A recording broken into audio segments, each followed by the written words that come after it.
मुगल बादशाहों में औरंगजेब आखिरी शक्तिशाली बादशाह थे। उन्होंने वर्तमान भारत के एक बहुत बड़े हिस्से पर नियंत्रण स्थापित कर लिया था। 1707 में उनकी मृत्यु के बाद बहुत सारे मुगल सूबेदार और बड़े-बड़े जमींदार अपनी ताकत दिखाने लगे थे।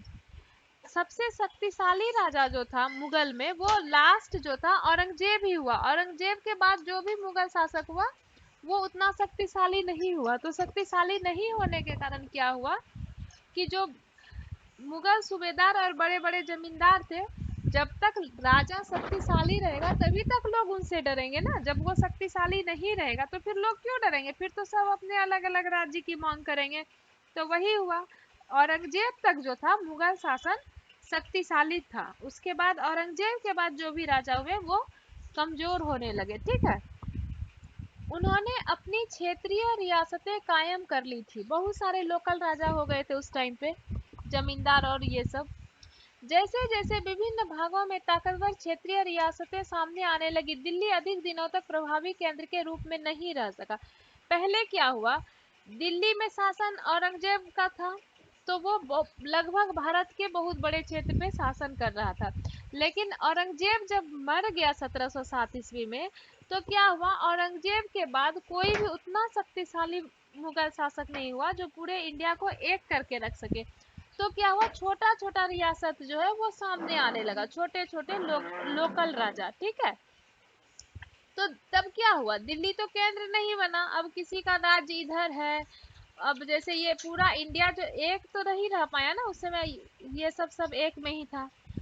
तो दिल्ली पर से ही पहले पूरा कंट्रोल होता था, लेकिन जब औरंगजेब की मृत्यु हो गई तो फिर छोटे छोटे बहुत सारे राजा हो गए। 18वीं सदी के उत्तरार्ध तक राजनीतिक क्षितिज पर अंग्रेजों के रूप में एक नई ताकत उभरने लगी थी। क्या आप जानते हैं कि अंग्रेज पहले पहल एक छोटी सी व्यापारिक कंपनी के रूप में भारत आए थे और यहाँ के इलाकों पर कब्जे में उनकी ज्यादा दिलचस्पी नहीं थी। तो फिर ऐसा कैसे हुआ कि एक दिन वे इस विशाल साम्राज्य के स्वामी बन बैठे। इस अध्याय में आप देखेंगे कि यह कैसे हुआ। अंग्रेज जो था, अंग्रेज हमारे यहाँ आया तो था कि हमको कंपनी खोलना है, ईस्ट इंडिया कंपनी। लेकिन क्या हुआ और कैसे हुआ कि एक कंपनी खोलने के लिए आए और वो पूरे साम्राज्य, विशाल साम्राज्य के मालिक बन गए, ये हम इस चैप्टर में समझेंगे। ठीक है, पहले उनको इंटरेस्ट नहीं था कि हम यहाँ के इलाके पर कब्जा करें, यहाँ के इलाकों पर कब्जा करने में उनकी दिलचस्पी नहीं थी, वो सिर्फ व्यापार करने के लिए आए थे। तो फिर क्या हुआ जो वो पूरे के पूरे विशाल साम्राज्य के स्वामी बन गए, ये हम इस चैप्टर में समझेंगे। कैप्टन हडसन द्वारा बहादुर शाह जफर और उनके बेटों की गिरफ्तारी। ये कैप्टन हडसन जो है बहादुर शाह जफर और उनके बेटों की गिरफ्तारी करते हुए फोटो दिया गया है। बहादुर शाह जफर जो थे अंतिम मुगल बादशाह यही थे, बहादुर शाह जफर, जो कि अंग्रेज 1857 के युद्ध में जिन्होंने यहाँ का नेतृत्व किया था। ठीक है, उसको गिरफ्तार करते हुए, क्यों गिरफ्तार किया गया ये सब हम अभी आगे चैप्टर में समझेंगे। ठीक है, औरंगजेब के बाद कोई मुगल बादशाह इतना ताकतवर तो नहीं हुआ, लेकिन एक प्रतीक के रूप में मुगल बादशाहों का महत्व बना हुआ था। कोई उतना ताकतवर नहीं था, लेकिन फिर भी एक सिंबल था कि हाँ, एक मुगल बादशाह है जो दिल्ली में रहेगा। जब 1857 में ब्रिटिश शासन के विरुद्ध भारी विद्रोह शुरू हो गया तो विद्रोहियों ने मुगल बादशाह बहादुर शाह जफर को ही अपना नेता मान लिया।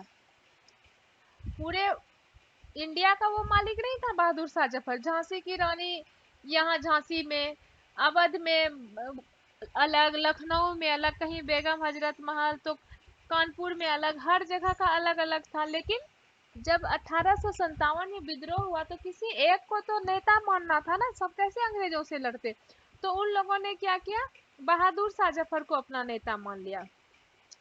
जब विद्रोह कुचल दिया गया तो कंपनी ने बहादुर शाह जफर को देश छोड़ने के लिए मजबूर कर दिया और उनके बेटे को जफर के सामने ही मार डाला। जब विद्रोह तो कुचल दिया गया, 1857 का विद्रोह सक्सेस तो नहीं हो पाया। जब नहीं सक्सेस हो पाया तो अंग्रेजों ने क्या किया, इसको बहादुर शाह जफर को गिरफ्तार कर लिया और उसके बेटे को इसके सामने ही मार दिया। पूर्व में ईस्ट इंडिया कंपनी का आना। पूर्व में ईस्ट इंडिया कंपनी आया कैसे, अब इसकी कहानी जानेंगे, ठीक है। सन 1600 में ईस्ट इंडिया कंपनी ने इंग्लैंड की महारानी एलिजाबेथ प्रथम से चार्टर अर्थात इजाजतनामा हासिल कर लिया, जिससे कंपनी को पूरब में व्यापार करने का एकाधिकार मिल गया। देखो, ये भारत जो है हमारा पूरब में है और इधर यहाँ पर इंग्लैंड है, ये ब्रिटिश आइसलैंड ये इधर से पूरब में है। तो आया कैसे अंग्रेज लोग व्यापार करने के लिए, इसको हम लोग समझेंगे कि ये इधर से पूरब में व्यापार करने के लिए कैसे आया।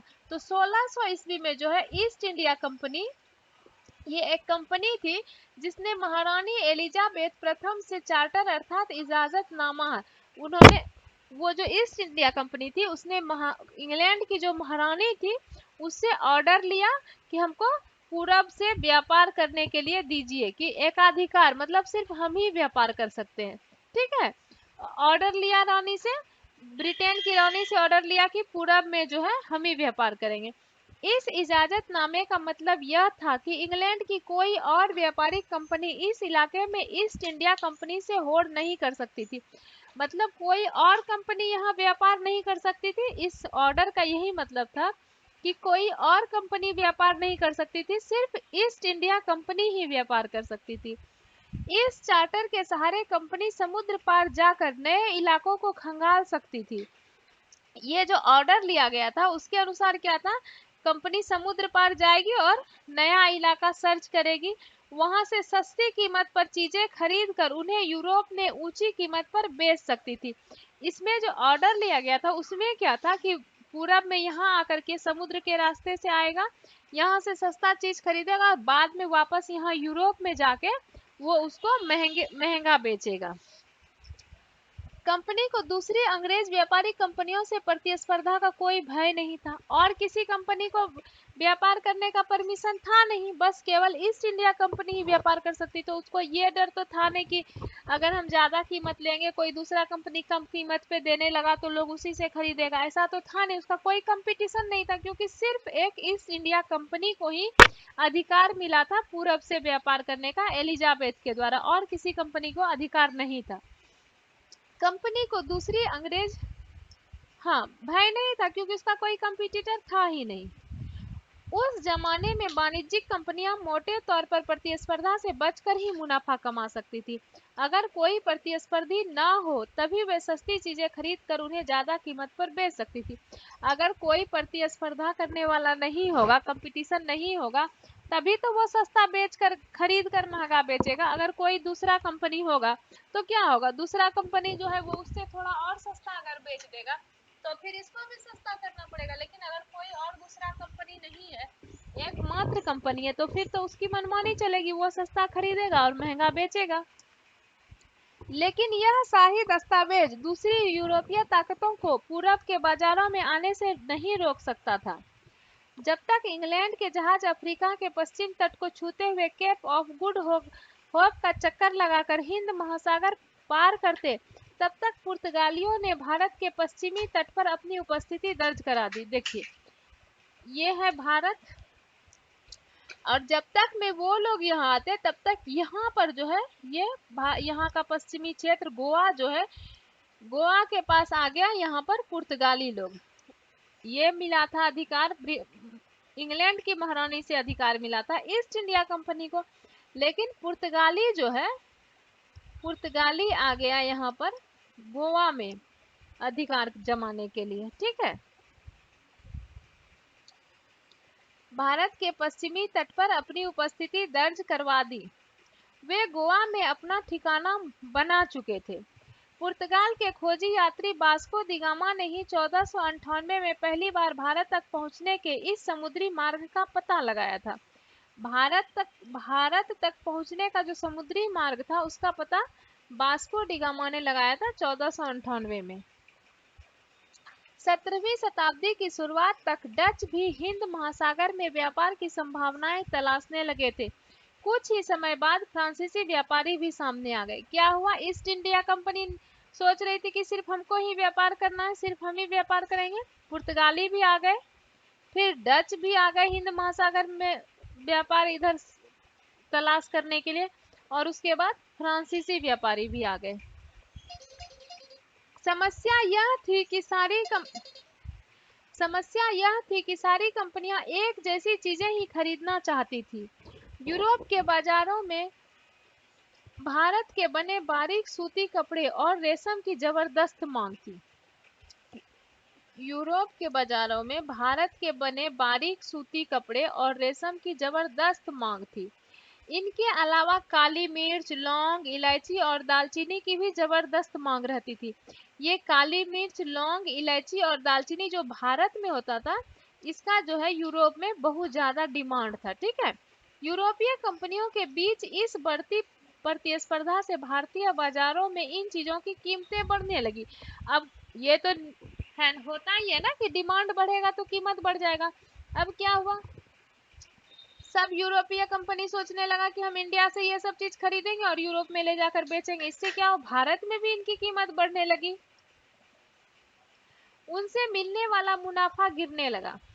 अब इन व्यापारिक जब यहाँ भी अब मान लो कि एक ही चीज के लिए अब अंग्रेज भी खरीदने के लिए तैयार है, पुर्तगाली भी खरीदने के लिए तैयार है, डच भी खरीदने के लिए तैयार है। जब सब खरीदने के लिए तैयार है तो भारत का जो व्यापारी है वो पुर्तगाली, अंग्रेज या इसको कम में क्यों देगा।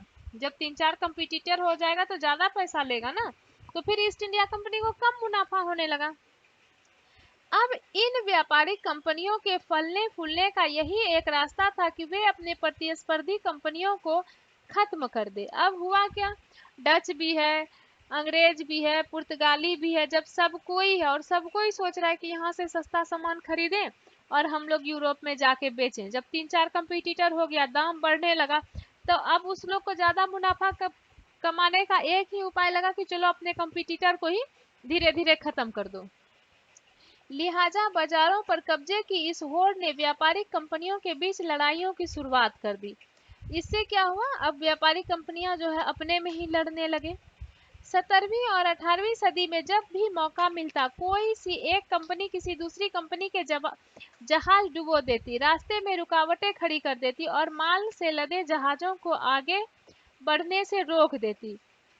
होता क्या था, अब जब डच, पुर्तगाली, अंग्रेज सब कोई यहीं से सामान खरीद के यूरोप में बेचने लगा तो मुनाफा तो बहुत कम होने लगा, क्योंकि यहाँ ही उनको महंगा मिलने लगा।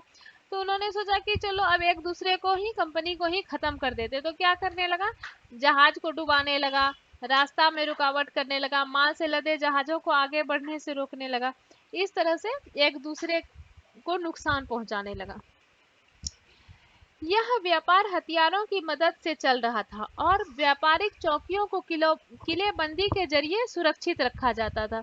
व्यापार है तो हथियार की मदद से तो चलेगा ही, और जहां पर वो व्यापारी लोग रहते थे उस चौकी को क्या करते थे, किलेबंद करके रखते थे ताकि कोई हमला न कर सके। अपनी बस्तियों को किलेबंद करने और व्यापार में मुनाफा कमाने की इन कोशिशों के कारण स्थानीय शासकों से भी टकराव होने लगे। अब क्या हुआ, अपनी बस्ती को किलेबंद करने लगा, और इससे क्या हुआ, लोकल जो राजा सब था उससे भी अब धीरे धीरे उस लोग को मनमुटाव होने लगा, टकराव होने लगा। इस प्रकार व्यापार और राजनीति को एक दूसरे से अलग रखना कंपनी के लिए मुश्किल होता जा रहा था। आइए देखें कि यह कैसे हुआ।